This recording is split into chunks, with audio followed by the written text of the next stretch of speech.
जय भोले की हर हर महादेव बम बम भोले। आज मैं आपको सुख सागर 10वें स्कंद का 69वां अध्याय सुना रही हूँ। ग्रहचार्य यदुनाथ की लखी नारद मुनिराज चकित हवे इत उत फिरत विहंसे पुनर्यदुराज।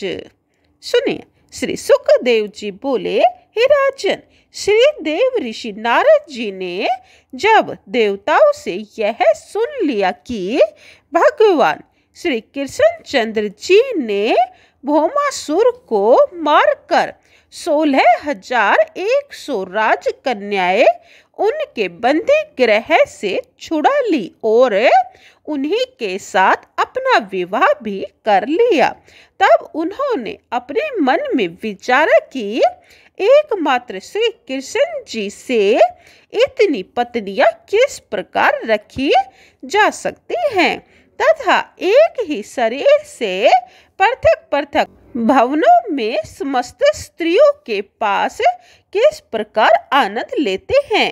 इस मानसिक संदेह को दूर करने के लिए वे अपनी सुंदर वीणा बजाते हुए श्री हरि गुण गाते हुए स्वर्गलोक से श्री द्वारिकापुरी में जा पहुँचे। वे प्रथम श्री महारानी रुक्मिणी जी के महल में गए। वहां जाकर क्या देखते हैं कि भगवान कृष्ण जी दिव्य पलंग पर बैठे हुए हैं और महारानी पंखा डुला रही है। श्री रुक्मिणी जी का वह भवन श्री इंद्र भवन से कहीं बढ़कर था, जिसमें हीरा जवाहरात एवं मणियां तो भीतों में जड़ी हुई थी।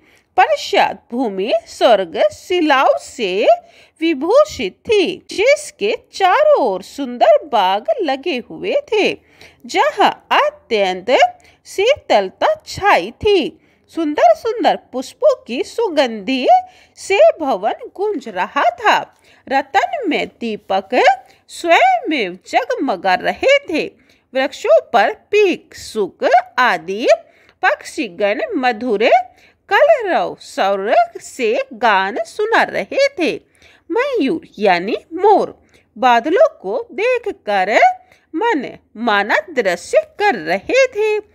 ऐसे उस सुंदर भवन में मुनिवर श्री नारद जी को जाने की हार्दिक इच्छा हुई।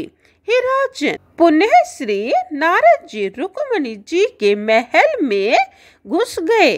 तब सर्व अंतर्यामी कृष्ण जी उन श्री नारद जी को अंदर आता हुआ देखकर रुक्मिणी के पलंग से शीघ्र ही उठकर खड़े हुए और उनको मस्तक झुकाकर प्रणाम किया।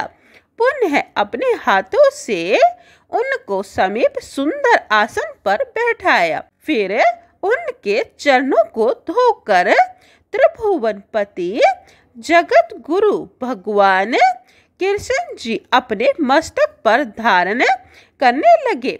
तदंतर श्री नारायण विधिवत उनका पूजन कर मधुर वाणी से बोले, हे मुने, कहिए मैं आपकी क्या सेवा करूं। तब श्री नारद जी बोले, हे अखिल लोकनाथ, आपका यह अवतार संसार के कल्याण के लिए हुआ है और सर्वदा दुष्टों का दमन एवं साधुओं की रक्षा करना आपका ध्येय है। महाराज, आपके मोक्षप्रद चरण कमलों को देखकर मैं कृतार्थ हो चुका। मैं तो यही चाहता हूँ कि आपके चरण कमलों में सदैव मेरा अनुराग बना रहे, सांसारिक बंधन मुझसे सर्वदा दूर रहे। श्री सुखदेव जी बोले, श्री नारद जी इस प्रकार कहकर श्री भगवान कृष्ण से आज्ञा लेकर वहां से भगवान के दूसरे भवन में घुसे। वहां भी भगवान कृष्ण स्त्रियों के साथ शतरंज के खेल में मगन हो रहे थे। मुनिवर को आता हुआ देखकर खेल को बंद कर दिया और उनका सत्कार पूजन आदि करने लगे और अंत में पूछा कि हे नारद जी, तुम कब आए? प्रसन्न तो हो, कहिए आपकी क्या सेवा करूं? तब नारद जी वहां से तीसरे भवन में गए। वहां बालकों को खिलाते हुए भगवान गोविंद को देखा। इसी प्रकार फिर चौथे भवन में श्री नारद जी को भगवान कृष्ण स्नान करने के लिए उद्यम हुए दिखे। कहीं पर भगवान भोजन करते हुए और कहीं ब्राह्मणों को भोजन कराते हुए मिले। कहीं पर भगवान कृष्ण संध्या कर्म करते हुए मिले और कहीं पलंग पर अचेत शयन करते हुए मिले और कहीं पर भगवान ब्राह्मणों को गोदान करते हुए मिले। हे राजन, भगवान श्री कृष्ण कहीं पर इतिहास पुराणों को सुनते हुए, कहीं पर हास्य कथा से स्त्रियों को हंसाते हुए, कहीं पर धर्म का उपदेश करते हुए, कहीं पर परम पुरुष का कीर्तन करते हुए, कहीं पर कुआं आदि का खनन करवाते हुए, इसी प्रकार सभी भवनों में श्री नारद जी को भगवान कृष्ण अलग अलग मुद्रा में मिले। तब श्री नारद जी आश्चर्य में डूबते हुए उन्मत्त दृश्य हो गए। वे समझ गए कि साक्षात पर ब्रह्मा भगवान अपना मनुष्य अवतार धारण कर अनेक प्रकार की अद्भुत लीलाएं कर रहे हैं। श्री सुखदेव जी कहने लगे, हे राजेंद्र, तदंतर श्री नारद जी हंसते हुए भगवान को हाथ जोड़कर बोले, हे योगेश्वर कृष्ण, मैं आपकी माया में भूला हुआ व्याकुल हो रहा हूँ, मेरी रक्षा कीजिए।